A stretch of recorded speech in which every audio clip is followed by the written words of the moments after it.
ETF index mutual funds నేర్చుకుని stock మార్కెట్లో రాణించాలనుకుంటున్నారా? వెంటనే ఈ నెంబర్కి కాల్ చేయండి. నమస్కారం. కార్తీక పురాణం 24వ రోజు పారాయణలోకి వచ్చాం. బృందాదేవి మోహంలో కొట్టుకుపోతూ దుఃఖంలో మునిగి ఉన్నటువంటి మహావిష్ణువు ఆయన గురించి ముందు భాగంలో చెప్పుకున్నాం. ఇక్కడ యుద్ధ రంగాల్లో ఏం జరిగిందో చెప్తున్నారు. అతిలోకమైన శివశౌర్యానికి చిన్నబుచ్చుకున్న జలంధరుడు పునః ఈశ్వరుని సమ్మోహింపచేయదలిచి మాయా గౌరిని సృష్టించాడు. ఒక రథంపై కట్టివేయబడి నిశుంభాది నిశాచరుల చేత వధింపబడుతూ ఉన్న ఆ మాయా గౌరిని చూశాడు శివుడు. పరమేశ్వరుడైనప్పటికీ మాయలో పడటం భగవంతుడికి కూడా జరుగుతుంది అప్పుడప్పుడు. ఈయనేమైంది, చూసి చూడంగానే ఉద్విగ్న మానసుడైన ఉగ్రుడు యుద్ధాన్ని, తన పరాక్రమాన్ని, కర్తవ్యాన్ని విస్మరించి ఉదాసీనుడుగా ఉండిపోయాడు. అదే అదనుగా జలంధరుడు పుంఖానుపుంఖాలైన 3-4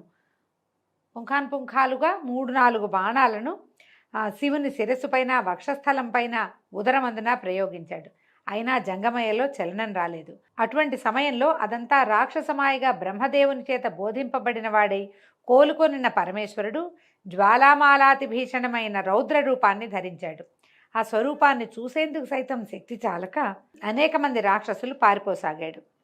పారిపోతున్న వారిలో ఉన్నటువంటి అగ్రనాయకులైన శుంభుడు, నిశుంభుడు వాళ్ళని చూసిన రుద్రుడు పారిపోతున్న వాళ్ళంతా పార్వతి చేతిలో మరణించెదరుగాక అని శపించాడు.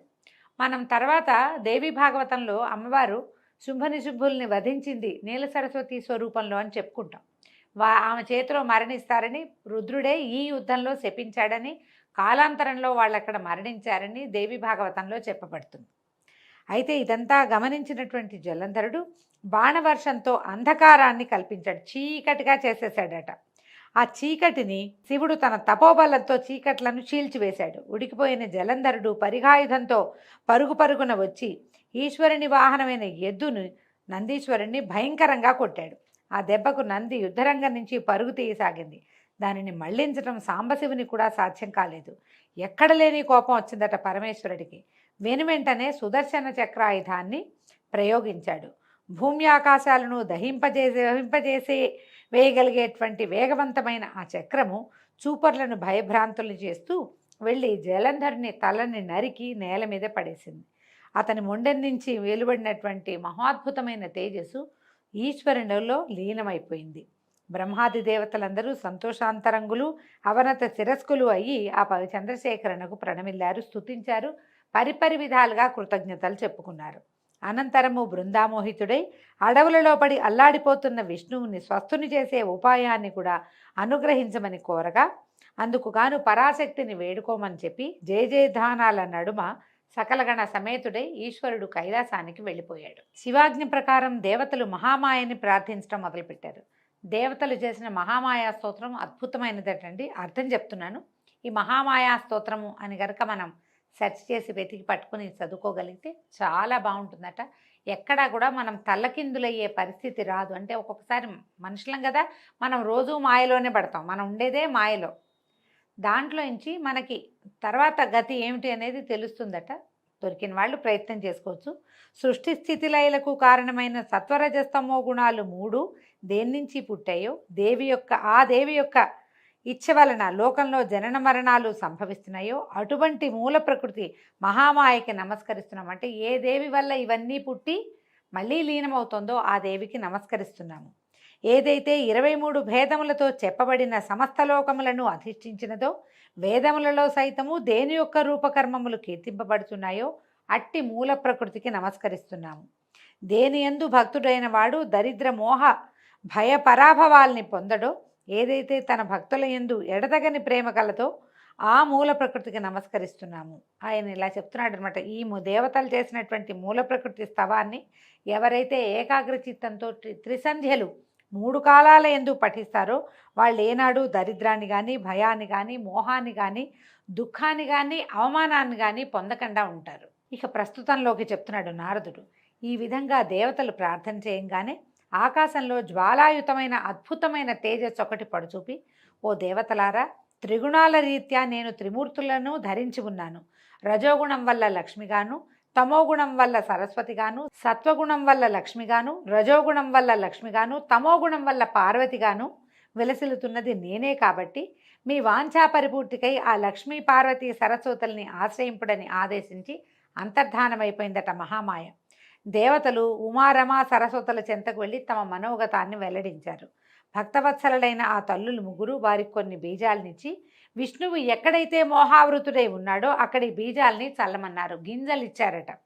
అయితే దేవతలు ఆ బీజాల్ని తెచ్చి శ్రీహరి మోహితుడై పడి ఉన్న బృంద యొక్క చితాప్రాంతం అంతా చిలకరించారు. బృందాదేవి ఒక చోట చితాభస్మంగా మారిపోయింది. ఆమె యోగాగ్నిలో దగ్ధమైపోయింది కదా, అక్కడక్కడక్కడే తిరుగుతున్నాడు ఆమె వ్యామోహంతో.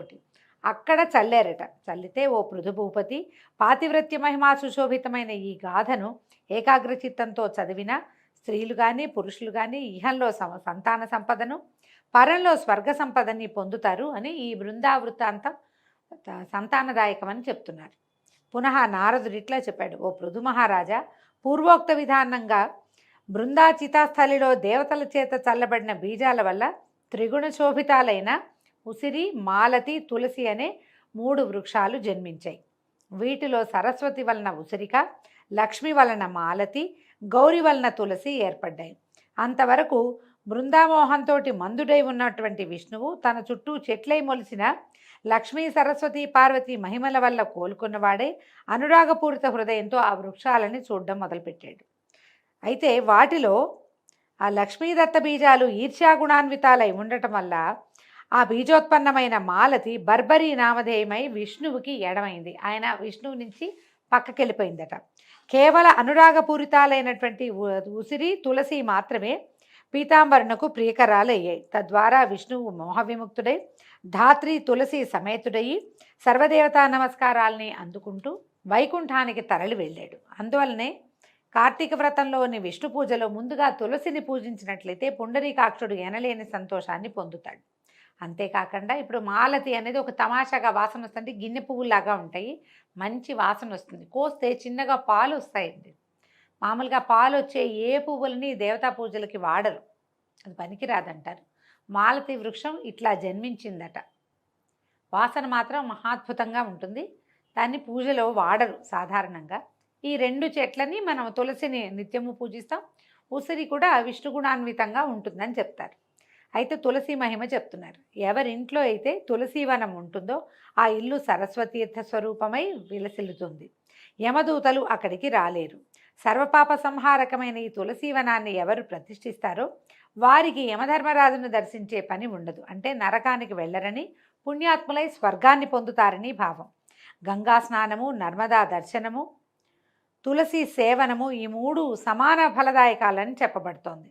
తులసిని ప్రతిష్ఠించిన అంటే పాతిన, తడిపిన, నీరు పోసిన, తాకిన, ముట్టుకున్న, పెంచిన మానసిక శారీరక పాపాలే కాక మాటల వలన కలిగే పాపాలు కూడా మటుమాయమైపోతాయి.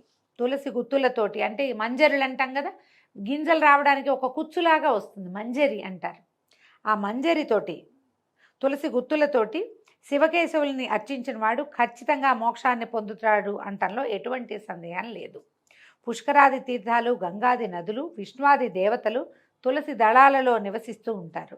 ఎన్ని పాపాలు చేసిన వాడైనా సరే, ఎవడైతే శరీరానికి తులసి మట్టిని పూసుకుని మరణిస్తాడో అటువంటి వాణిని చూసేందుకు యముడు కూడా భయపడతాడు. అటువంటి వాడు విష్ణు సాయుధ్యాన్ని పొందుతున్నాడంటాము సత్యము సత్యము, ముమ్మాటికి సత్యం. తులసి చెట్ల యొక్క గంధాన్ని ధరించే వాడికి పాపాలు కొంచెం కూడా అంటావు. తులసీవనపు నీడలో పితృశ్రార్థం చేసినట్లయితే అది పితరులకు అక్షయ పదాన్ని ఇస్తుంది. అదేవిధంగా ధాత్రి వృక్షం అంటే ఉసిరి చెట్టు గురించి చెప్తున్నారు. ఉసిరి చెట్టు నీడన పిండ ప్రదానం చేసిన వారి పితరులు నరకలోకంలోంచి విముక్తులవుతారు. ఎవడైతే తన శిరస్సు పైన, ముఖమందున, దేహమందున, చేతులందున ఉసిరి పండును ధరిస్తాడో వాడు సాక్షాత్తు విష్ణు స్వరూపుడని తెలుసుకోవాలి. ఎవరి శరీరంపై ఉసిరిక ఫలము, తులసి, ద్వారకోద్భవమైనటువంటి మృత్తిక ఉంటాయో నిస్సందేహంగా వాడు జీవన్ముక్తుడేనని తెలుసుకో. ఉసిరి పళ్ళని, తులసి దళాన్ని కలిపిన జలాలతో స్నానమాడిన వాడికి తక్షణమే గంగా స్నాన ఫలం లభిస్తుంది. ఉసిరి పత్రితో కానీ ఫలాలతో కానీ దేవతా పూజ చేసిన వాడికి ముత్యాలతోనూ, మాణిక్యాలతోనూ, బంగారంతోనూ ఆరాధించిన ఫలం ప్రాప్తిస్తుంది. అందుకని మనకేం చెప్తారండి, కార్తీక మాసంలో ఉసిరి పళ్ళు దానం చేయండి అంటారు. నిజానికి విరివిగా విస్తారంగా ఉసిరి రాదు, చిన్న చిన్న కాయలు ఉంటాయి, లేతవి. మనకి ఎప్పుడు వస్తాయి ఇవి? మహాశివరాత్రి సమయంలో ఫిబ్రవరి వచ్చేసరికి కానీ మనకి ఉసిరికాయలు గైరుగా బలమైన పండు రాదు. ఇప్పుడు లేత పండు దానం చేస్తే అంత విశేషమైన ఫలితం లభిస్తుందని చెప్పలేమండి. ఈ సమయంలో లభించేవైతే మనకి ఏమంటారు, హైబ్రిడ్ కాయలే కనిపిస్తాయి. కానీ తులసి మంచిదని చెప్తాది, ఉసిరి మంచిది అని చెప్తున్నారు అంతే. సూర్యుడు తులాగతుడైన కార్తీక మాసంలో చేయబడే యజ్ఞయాగాదులు, తీర్థ సేవనాలు విశేష ఫలితాలను ఇస్తాయి. సమస్త దేవతలు, మునులు కూడా ఈ కార్తీక మాసంలో ఉసిరి చెట్టుని ఆశ్రయించుకుని ఉంటారు. అందుకని మనకి విశేషంగా ఏం చెప్తారు, ఈ సమయంలో చేసేటువంటి వనభోజనము ఖచ్చితంగా ఆ వనంలో ఎక్కడైతే భోజనం చేస్తామో అక్కడ ఉసిరి చెట్టు ఉండాలి. ఉసిరి చెట్టు పాదాల దగ్గరే మనం చెట్టు నీడనే సాలగ్రామార్చన చేసుకోవాలి, విష్ణు ఆరాధన చేసుకోవాలి, శివాభిషేకం చేసుకోవాలి, సాలగ్రామ దానం చేయాలి. ఆ చెట్టున్న వనంలోనే మనం భోజనాలు చేయాలి. ఇలాంటివి హరిభజన చేయటము, ఇవన్నీ విశేషంగా చెప్తారు. మన అవకాశాన్ని బట్టి తప్పకుండా జరుపుకోవచ్చు. ఈ నెల ఏ నెలలో అయినా సరే ఎవడైతే ద్వాదశి నాడు తులసి దళాలను, కార్తీక 30 రోజుల్లోనూ ఉసిరిక పత్రిని కోస్తాడో వాడు నింద్యాలైన నరకాలనే పొందుతాడు. అంటే ఏమిటి, కార్తీకంలో ఉసిరి పత్రి కోయకూడదు అని చెప్తుందండి పురాణం. కోయకూడదు. పైగా ద్వాదశి రోజున కూడా తులసి దళాలు కోయకూడదట. మిగిలిన అన్ని రోజుల్లో పర్వాలేదు, కానీ ద్వాదశి నాడు తులసి దళం కోయొద్దు, ఇదొకటి. తర్వాత కార్తీకంలో 30 రోజులు ఉసిరిక పత్రిని కోయకూడదు. మనం ఏం చేస్తాము, ఈ క్షీరాబ్ది ద్వాదశి నాడు ఉసిరి చెట్టు ఏం పెట్టుకుంటామని బజారంతా ఉసిరిక చెట్టు కొమ్మలే, ఇంతంత కొమ్మలు కాయలతో ఉన్నవి, లేత కాయలు చక్కగా ఉంటాయి, వాటితోటి కొమ్మలు తెచ్చి పెట్టుకుని చేసేసుకుంటున్నాం. చాలామంది చేస్తారు. అందరూ ఉసిరికి చెట్లను భరించి పెట్టుకోలేరు కదా. మనం ఈ పాపమే చేస్తున్నామండి, ఇది తప్పని చెప్తోంది పురాణము. వచ్చే సంవత్సరం జాగ్రత్త పెడదాం. ఏదైనా చిన్న తులసి చెట్టు తెచ్చుకుని 3-4 కలిసి ఒకే చోట ఉసిరి ధాత్రి తులసి కళ్యాణం చేసేసుకుంటే సరిపోతుంది. మరి అవకాశం ఉన్నవాళ్ళు ఆలోచించండి. వచ్చే ఏడాది ఏం చేయగలమో మనం ఇప్పుడే ఆలోచించుకొని పెట్టుకుంటే బాగుంటుంది. ఎవరైతే కార్తీకంలో ఉసిరి చెట్టు నీడను భోజనం చేస్తాడో వాడి యొక్క 1 సంవత్సరపు దోషం తొలగిపోతుంది. ఉసిరి నీడన విష్ణు పూజ చేస్తే అన్ని విష్ణు క్షేత్రాల్లో, అంటే 108 దివ్య దేశాల్లోనూ విష్ణు పూజ చేసిన ఫలితం లభిస్తుందట. శ్రీహరి లీలల్ని, మహిమల్ని చెప్పడానికి ఏ ఒక్కరికి కూడా ఎలాగైతే సాధ్యం కాదో, అలాగే ఈ తులసి ధాత్రి వృక్షాల మహిమల్ని చెప్పడం కూడా చతుర్ముఖుడైన బ్రహ్మకు కానీ, సహస్రముఖుడైన శేషునికి కానీ సాధ్యం కాదు. ఎవరైతే ఈ ధాత్రి తులసి జననగాథని ఎవరు వింటున్నారో, వినిపిస్తున్నారో వాళ్ళు కూడా తమ పాపాలని పోగొట్టుకున్న వారే, తమ పూర్వులను కూడి శ్రేష్టమైన విమానంలో స్వర్గాన్ని పొందుతున్నారు. దీంతో 24వ రోజు పారాయణ పూర్తయిందండి. ఈరోజు కార్తీక సోమవారం, ఆఖరి సోమవారం కాబట్టి దీపారాధన చేసుకునే వాళ్ళు, దీపదానం చేసేవాళ్ళు, ఉపవాసం ఉండదలుచుకున్న వాళ్ళు, దేవాలయంలో దీపాలు పెట్టదలుచుకున్న వాళ్ళు ఎవరైనా సరే ఈ ఆఖరి సోమవారాన్ని సుసంపన్నం చేసుకోండి. రేపు ఉదయం మళ్ళీ 25వ రోజు పారాయణతోటి కలుసుకుందాము. నమస్కారం.